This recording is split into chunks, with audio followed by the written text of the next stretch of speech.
आज राज्यसभा वाकफ बिल संपर्क में आलोचना गतकाली लोकसभा बिल पारित होता बेले आज भी राज्यसभा बिल पारित होवार आशा रही। राज्यसभा बिल अनुमोदन पर 118 सभ्यों समर्थन दरकार थिबा बेले सरकारी मेंट पाखरे 125 सभ्य रही। तेबे बिल को बीजेडी विरोध करिबो बोली घोषणा करिछि।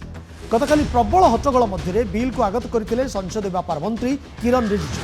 बिल उपरे दीर्घ 12 घंटा धरी आलोचना पर मध्यरात्रि यह मतदान करा जायतिला। बिल सपक्ष में 288 जन मतदान करथिबा बेले यहाकू 232 जन विरोध करथिले। बिल सपक्ष में सरकार दृढ़ जुक्ति बाढ़िथिबा बेले विरोधी किंतु यहाकू असंवैधानिक बोली कहिसंती। बिल को विरोध करी कांग्रेस नेता गौरव गोगोई, समाजवादी नेता अखिलेश यादव, टीएमसी नेता कल्याण बानार्जी यहाकू संविधान उपरे आक्रमण बोली कहिथिले। एभली बिल जरिया बीजेपी सांप्रदायिक विद्वेष सृष्टि करुछि बोली अभियोग होइथिला। विरोधी दल नेता राहुल गांधी कहिथिले यह मुसलमान संप्रदायर व्यक्तिगत आईन ने हस्तक्षेप करने सह सेमानकर संपत्ति अधिकार को छड़ाई नेबा धार्मिक स्वाधीनता अधिकार यह खोलाखोली उल्लंघन करुथिबारु यहाकू कांग्रेस विरोध करिछि।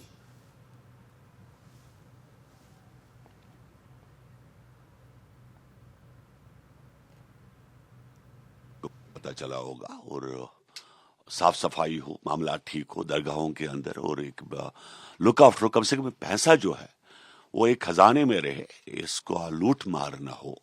ये जो लोग इसमें जिन्होंने घर बनाए इस पैसे से वो छुटकारा हो और यही हम लोग चाहते थे कि इसकी ट्रांसपेरेंसी लाना बड़ा ज़रूरी है। अगर आप लोग जिस हिसाब से वक्फ जो चल रहा था सभी प्रॉपर्टीज़ को हड़प करके रखा था, लोगों ने पर्सनल मफाद के लिए एक आमदनी का जरिया बनाया था और इसको ख़त्म करने के लिए ये वक्फ बिल बहुत ज़रूरी था। संशोधन अधिनियम 2024 जो पेश हुआ वो लोकसभा में जो पास हुआ है, इसका पूरा देश का आम मुसलमान, पिछड़ा पासमानदा मुसलमान इसका स्वागत करता है। ये देखिए वक्फ अमेंडमेंट एक्ट आज मुसलमानों के लिए बहुत अहम था, बहुत ज़रूरी था। जिस तरीके से वक्फ बोर्ड की ज़मीनों का मिसमैनेजमेंट हो रहा था, उसके ऊपर अवैध कब्जे हो रहे थे।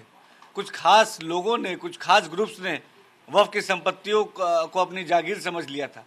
ये अमेंडमेंट इस तमाम चीज़ों में सुधार लाने का काम करेगा। ऐसा ना इरादे खंजर के नेक तो हो नहीं सकते। जिन लोगों ने आज तक सरकार आने के बाद मुसलमानों के हित में एक भी काम नहीं किया, मुसलमानों की मस्जिदों के नीचे मंदिर ढूंढ रहे हैं, वो लोग जो बिल ला रहे हैं वो मुसलमानों के फेवर में कभी बिल नहीं ला सकते। वो इस ज़मीन पे कब्जा करना है, मुसलमानों को 2 नंबर का शहरी बनाना, इस देश को हिंदू राष्ट्र बनाने का जो इनका कदम आगे है वो मुसलमानों के साथ में सरासर नाइंसाफ़ी इनकी हो रही है। लेकिन ये बिल भारत के संविधान के खिलाफ है। संविधान की धारा 25 और 26 हर व्यक्ति को पूजा अर्चना, इबादत और प्रेयर करने की देती है अपनी अपनी धार्मिक मान्यताओं के हिसाब से, और अपनी धार्मिक संपत्तियों का प्रबंधन करने की आज़ादी देती है।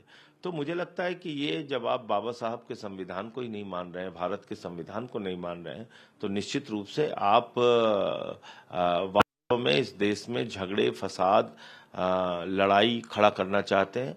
कल कन्याकुमारी से कश्मीर तक अभी तक वक्त में न ओबीसी का प्रतिनिधित्व था, न पसमानदा का प्रतिनिधित्व था, न महिलाओं का प्रतिनिधित्व होता था। कल ये बिल नहीं पास हुआ, ये देश के लिए उन लोगों के लिए डोर खुला और अब इसका फ़ायदा वक्फ का सभी को मिलेगा।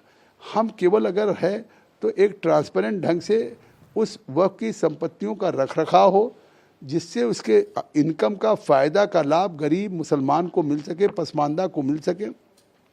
इसलिए उस इनकम का ऑडिट भी कराएंगे CAG द्वारा मुकर्रर या निर्धारित ऑडिटर्स को।